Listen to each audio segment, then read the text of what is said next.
Israel Hamas വെടിനിർത്തൽ ചർച്ചകൾ പുരോഗമിക്കുന്നതിനിടെ കടുംപിടുത്ത നിലപാടുമായി Hamas നേതൃത്വം.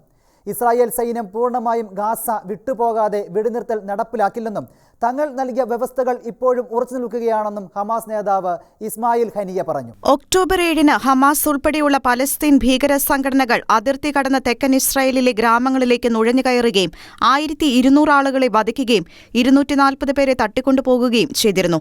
സ്ത്രീകളും കുട്ടികളും തീവ്രവാദികളുടെ ക്രൂരമായ ബലാത്സംഗത്തിന് വിധേയരായി.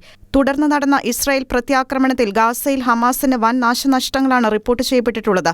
ഹമാസ് നേതൃത്വ നിരയിലുള്ള നിരവധി ഭീകരരാണ് ഇസ്രായേൽ സൈനിക നടപടിയിൽ കൊല്ലപ്പെട്ടത്. ഗാസയിലെ കുട്ടികളെയും സ്ത്രീകളെയും ഹമാസ് മനുഷ്യ കവചമായി ഉപയോഗിച്ചു പോരുന്നു. ഇനിയൊരിക്കലും തങ്ങൾക്ക് ഭീഷണിയാകാതിരിക്കാൻ ഹമാസിനെ എന്നേക്കുമായി നശിപ്പിക്കുക എന്നതാണ് ഇസ്രായേൽ സൈന്യത്തിന്റെ ലക്ഷ്യം. വെടിനിർത്തൽ ചർച്ചകൾ അമേരിക്ക, ഈജിപ്ത്, ഖത്തർ എന്നീ രാജ്യങ്ങളുടെ പങ്കാളിത്തത്തോടെ നടന്നുവരികയാണ്.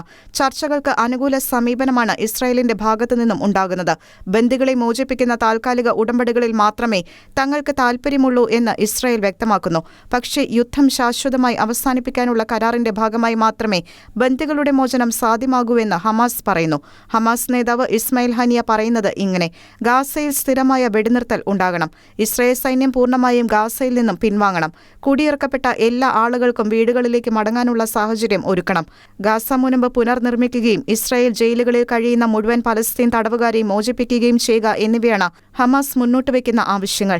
ബന്ദികളെ മോചിപ്പിക്കണം എന്ന ഇസ്രായേൽ ആവശ്യത്തോട് ഹമാസ് നേതൃത്വം അനുകൂലമായി പ്രതികരിച്ചിട്ടില്ല. ബന്ദികളുടെ ജീവന് എന്തെങ്കിലും അപായം സംഭവിച്ചിട്ടുണ്ടെങ്കിൽ ഇസ്രായേൽ പ്രതികരണം ഇപ്പോൾ നടക്കുന്നതിലും ഭീകരമാകും. അതേസമയം ബന്ദികളുടെ മോചനം വേഗത്തിൽ നടപ്പിലാക്കാത്തതിൽ പ്രതിഷേധിച്ച് ഇസ്രായേലിൽ നെതന്യാഹു ഗവൺമെന്റിനെതിരെ പ്രതിഷേധം ശക്തമാണ്. ഇന്റർനാഷണൽ ഡെസ്ക്, ഷെക്കേന ന്യൂസ്.